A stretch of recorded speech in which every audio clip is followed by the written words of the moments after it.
You're good to go. Thank you all for coming. It's the Wednesday, July 2nd meeting of the Township's Museum Board. So first item on the agenda is, as normal, disclosure of pecuniary interests. If there are any, please state now. Seeing none. You're good to go.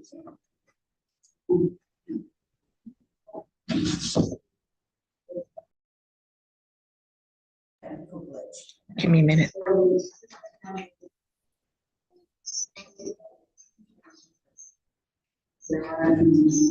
Sorry, I'm new to this.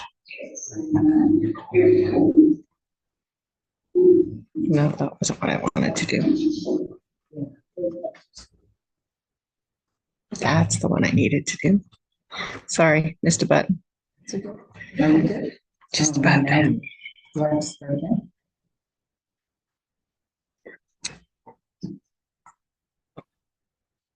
Okay, so the first motion is the motion to approve the minutes of the board meeting held June 4th as distributed. Everybody got a copy, so I'm going to move myself on the date, Steve. Do you write them on or do I? Okay. But I don't know if I see. No, it,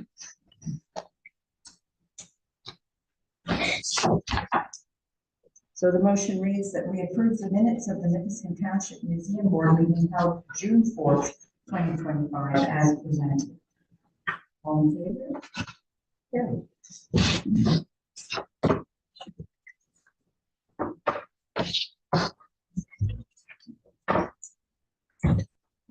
Staff updates, building and maintenance. All right, so we had received approval to open the gift shop office to the public, providing certain repairs to the foundation are done. At the moment, we are waiting on the availability of someone to complete the repairs. So in the meantime, selection of merchandise from the gift shop has been installed in the log church. There's a workstation for the staff there as well. So as well as the debit machine and the cash register. So for the moment, that's what we're doing. Staff can still safely work in the office and gift shop building. We can still make use of the bathroom and kitchen facilities. And there's signs directing visitors to the church building first. So hopefully we'll have a further update on that next month. In the future. That's all I have for the building maintenance. Is there any question? How extensive is the foundation repair? Is it minor, major? I'm not, I think he I has to don't know, I can- reinforce the one wall and then we Yeah. can go in. yeah. So I think it sounded to me that part of it was just sort of, well, just logistically finding someone who has the time to do it. We have someone who has come in and taken a look. Yeah. And we're just waiting for him to get back with a time frame. Awesome. Yeah. So if the repairs aren't completed by the event days, we are going to rent a porta potty just because there'll be too many people to have one at a time in the office building. Okay. So next is the event planning or the events update. So just an update on how the games night at Boston Library went. Unfortunately, there was very heavy rain that day. There was one family that attended the event briefly, but that was it. So I think the weather certainly affected that. It might have been the timing for the that maybe wasn't so great for people either. It was a Thursday night and evening. And in terms of the exhibit that was placed there for the month, there was some interest in the games that were there. At least one person asked if they could purchase a copy. These are the ones that were developed by the students now last summer. But people didn't seem to feel comfortable using them in the gallery, possibly because normally things are in there are, it's do not touch area. So it is what it is. It was a learning experience. There were, and I did mention this to Jeremy, there were over 100 people that looked at the post that the library put on. She videotaped us in the room and showed all the games and everything, and over 100 people looked at it, which is a positive. I mean, they didn't turn out, but that was because there was a monsoon, and I'm sure. Jillian and I played the environmental game, and So we had a good test. It was a good test, yeah. And I played the history game for a while, the Snakes and Ladders game, which I thought was great. The family that came in played Scrabble. Yeah, so they took a look at everything, and then they ended up playing one of the games that was provided by the library. Just they were quite young kids. Yeah, they were little. Yeah, it was a good night. So the small prize packs that were taken to the library for the event, in the end, we donated them to the Watson Library to use as they saw fit, just as a thank you for hosting and advertising the event. So it was, most of them were a t-shirt, one of the child sizes that the printing, it didn't turn out as hoped, and so we didn't end up having to pay for them. Nope. So there was that, and then the bag. Yeah. So that was that. So we'll think about that and come back to that kind of event maybe in the future. At a different time, different day maybe. So for the tea and talk event, which is coming up pretty quickly. So for sort of demonstrators, Tom Morrow is going to be bringing some information on how to start maple syrup, sort of in your own backyard, small scale kind of thing.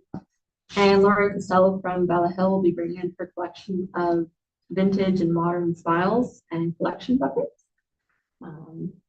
So I think that'll be really interesting. In terms of the food, Bella Hill is going to be donating 2 liters of maple syrup to make food for the event. We'll be getting berries from Leisure Farms, and Dual Rills Farm has donated, they've offered to donate the bacon for the sandwiches and the eggs for the scones, which is lovely. I have contacted several other farms regarding ingredients and have yet to hear back. And James donated the pastry ingredients for the vegetable parts. So.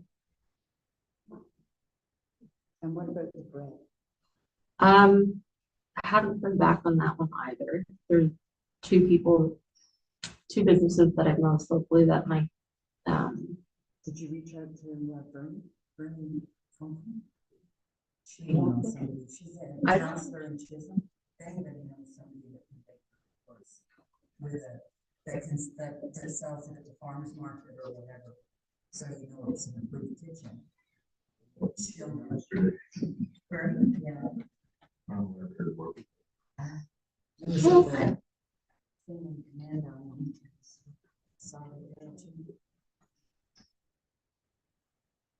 Yeah, she'll put you in touch, and she'll put you in touch with someone. I'm sure, because we don't need like.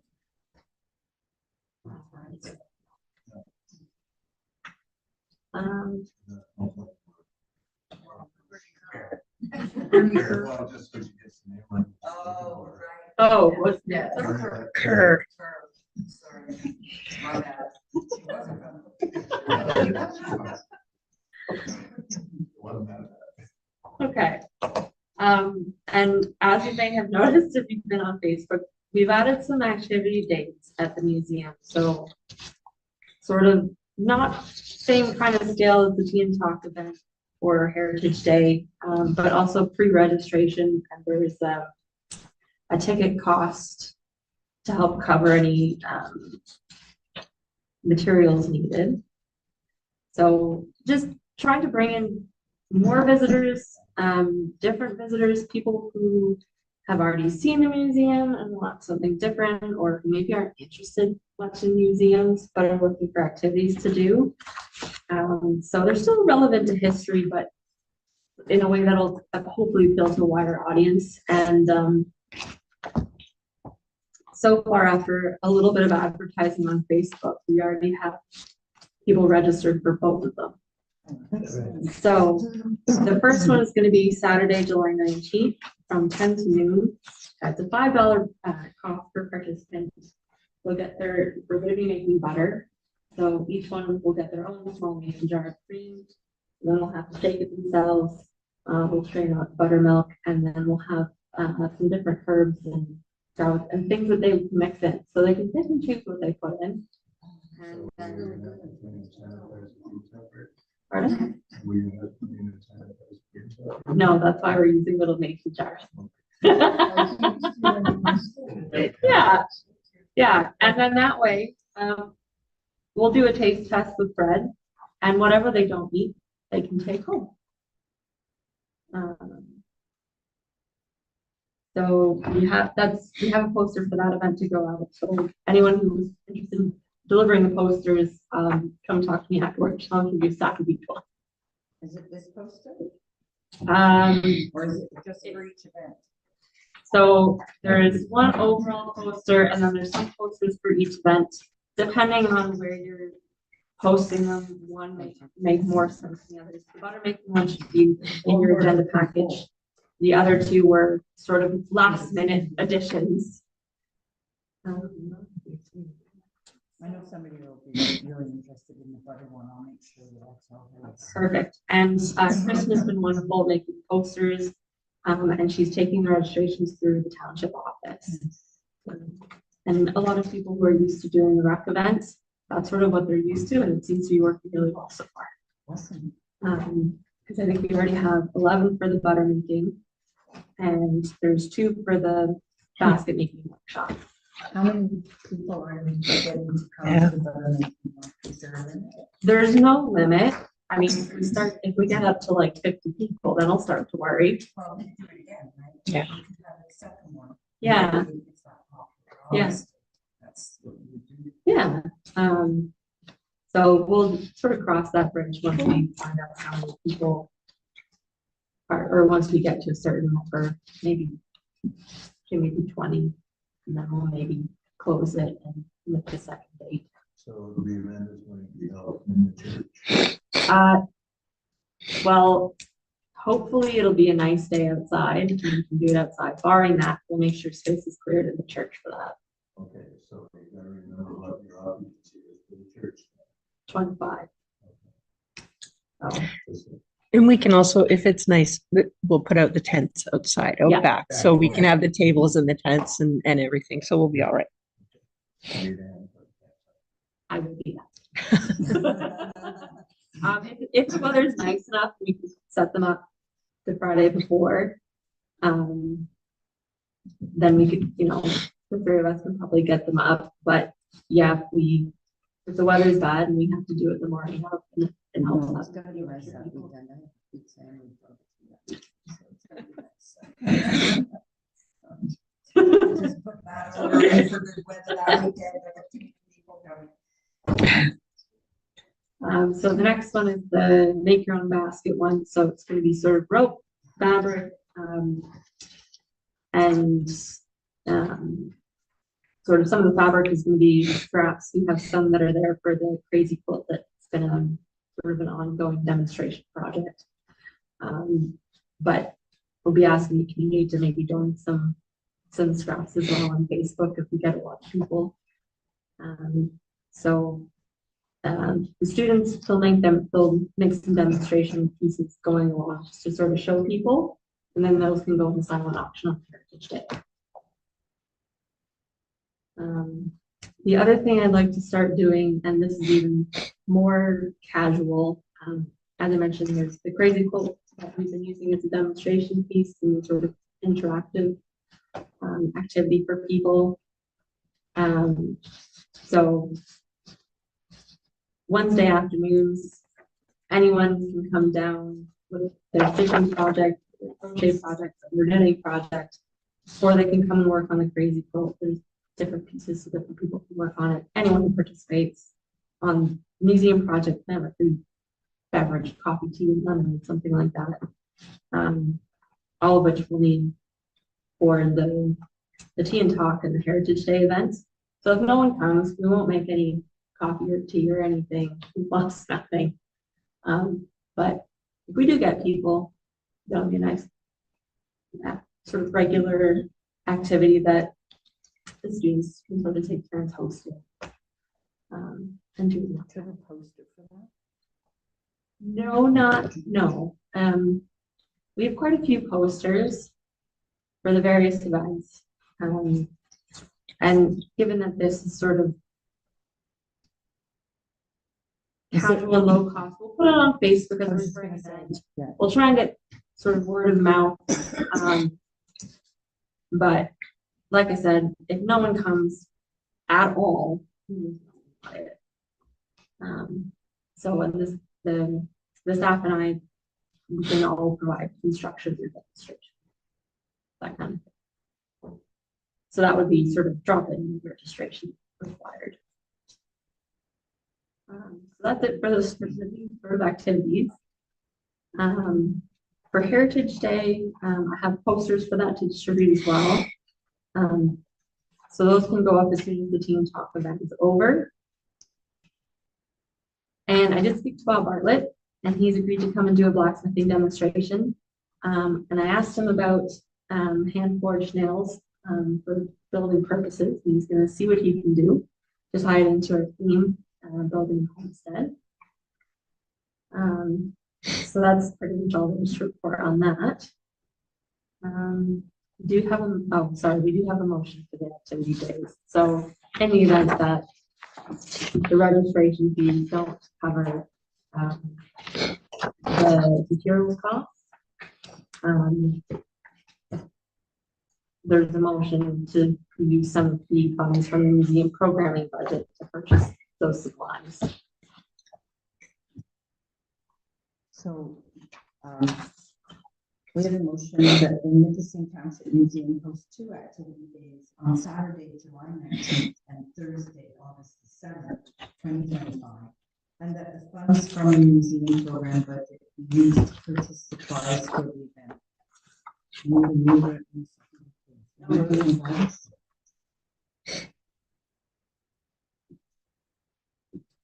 Any discussion? All in favor? Carried. Thank you.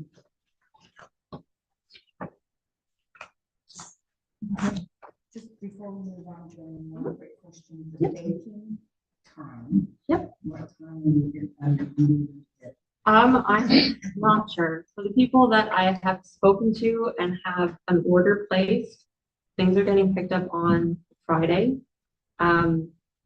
If I don't hear back from if I don't find a supplier that can do sort of an order for pickup on the Friday, it might be that someone has to go to the farmers markets on Saturday morning.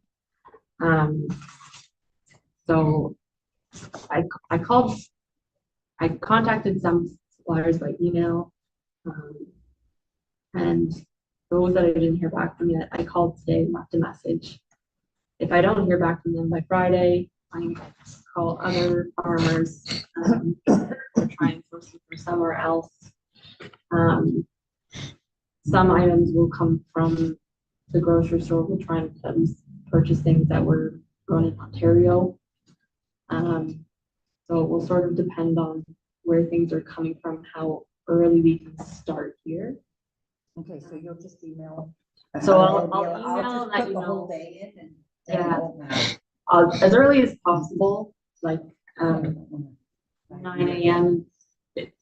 or later probably. Yeah, that's fine. I wanted Yeah. to put it on my No, I calendar, know. so I'll just That's all right. put it for the whole day and we're all good. Yeah. Okay, thank you. Yeah, no problem. I'll try and send out an email on Wednesday.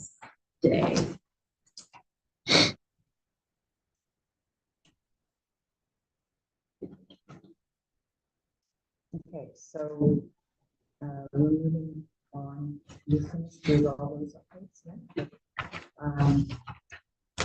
artifacts status report. So the cataloging record consolidation is, it's been on hold while preparing to open for the season. Organizing the events and things, and creating new exhibits, but we do have a few things on offer. So Phil Reimer, I'm not sure how to pronounce his name. He's offered 2 objects. So there's an outboard motor that was manufactured in Barrie, Ontario, and a paper mache duck toy. Decoy, sorry. So the outboard motor dates from 1960s, Viking, and it was used to spike on the west arm of Lake Nipissing for fishing and duck hunting. It's different enough not to be redundant in the collection. However, I'm reluctant to recommend such an artifact that is going to end up getting displayed out of doors because there's not currently enough space to have these in the hardware store while it's open to the public. So there's no motion for that this meeting, simply because I think it's worth discussing before we make a decision whether to accept it or not.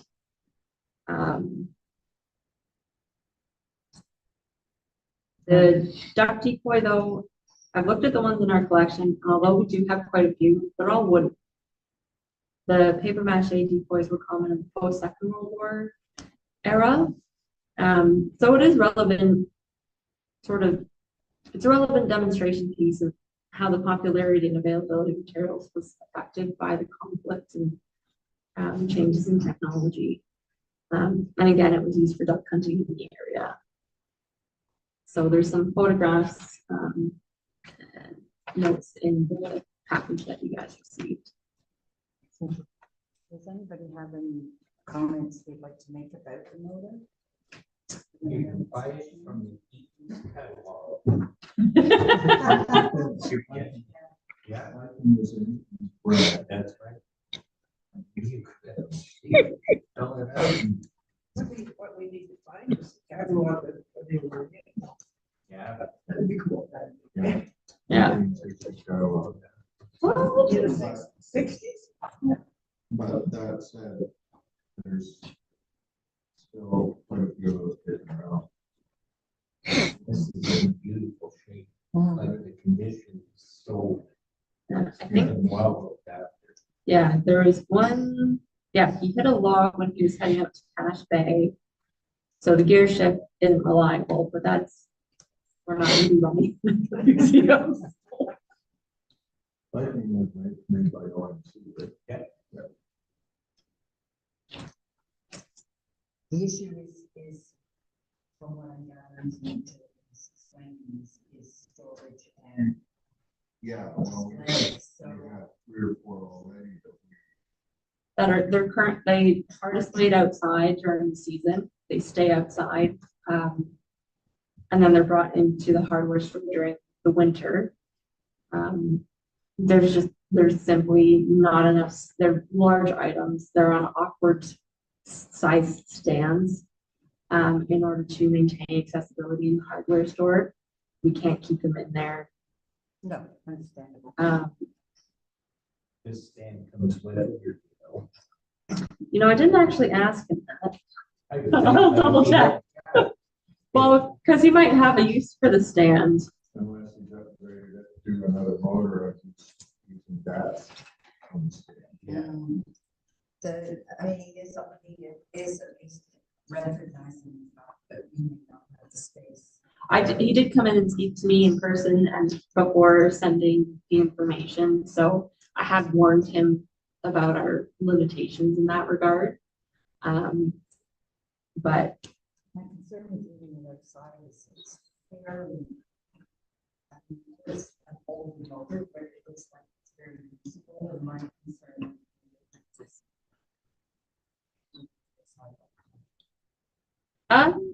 as far as I know, the motors that do get left outside haven't disappeared. Certainly not the ones that have been there since I've been there. That would be my only concern. Where- Where is it able to store it in the store over the winter? Where Yes. is the room? Yes, as long as no one has to go in there. Yeah, it's pretty congested. And put everything Yeah. Yeah, 'cause there's, you know, the chairs and the tables that live out in the porch or on the gazebo, they go in there as well. So, I mean, in terms of artifacts that do live outside, the motors do seem to wear well, because that's to a certain extent what they're built for. But having seen how much, for example, the thresher has aged in the time that it's been living outside at our museum, it's not best practices to accession it.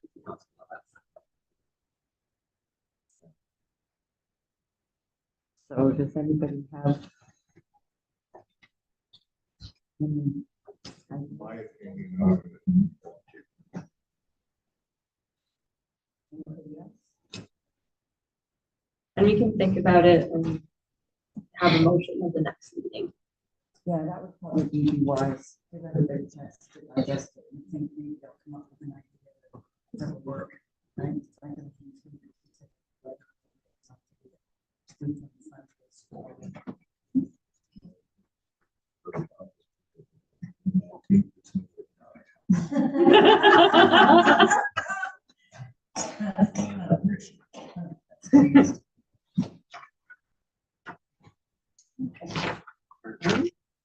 So that's that. And you did get all the artifacts you used that you wanted to get rid of, right? I showed it already. Oh, yeah, yeah. And I did clear some space in the storage in this building, for the recreation committee. I didn't end up having to move any artifacts out of the building. There was enough space that they could safely shuffle things closer on the shelves. So hopefully that's enough space for them. If not, then we might have to revisit moving back. Okay, so that's that. So, sorry, can we just go back to that? So we're gonna have a motion at the next meeting about the ducks and the motor. Yeah. Perfect. Yeah. Just wanted to be sure. Yeah, and for what I'm not sure if I mentioned this, but I would recommend accessioning the duck, because that's less of a space concern.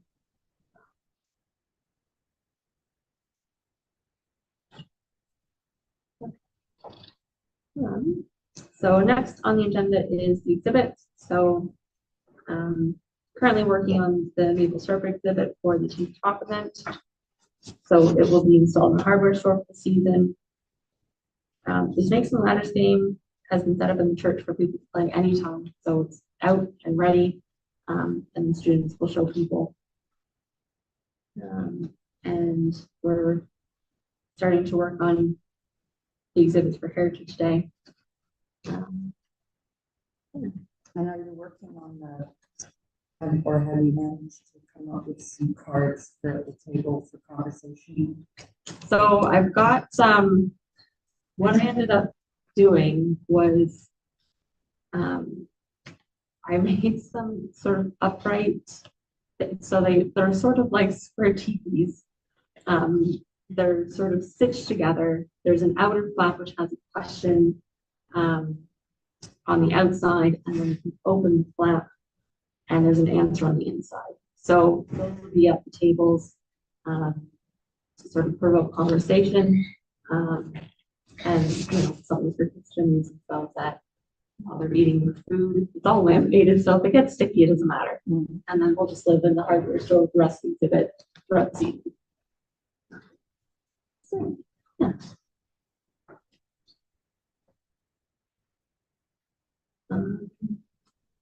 Only update I have for sort of strategic plan updates related to the store merchandise. So the merchandise that was approved at the November meeting has arrived.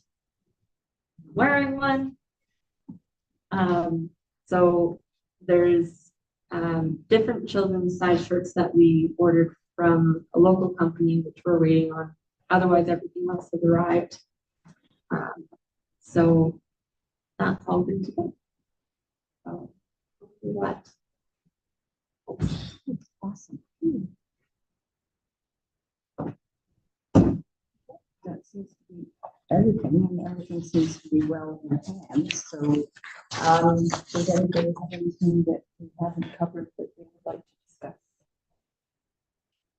Nothing. I have the final motion this evening, that the board meeting is hereby adjourned at 6:29. 6:29. Next meeting will be held Wednesday, August 6th, 2025 at 6 P M. I need a new 37 degrees. Dave and Evan.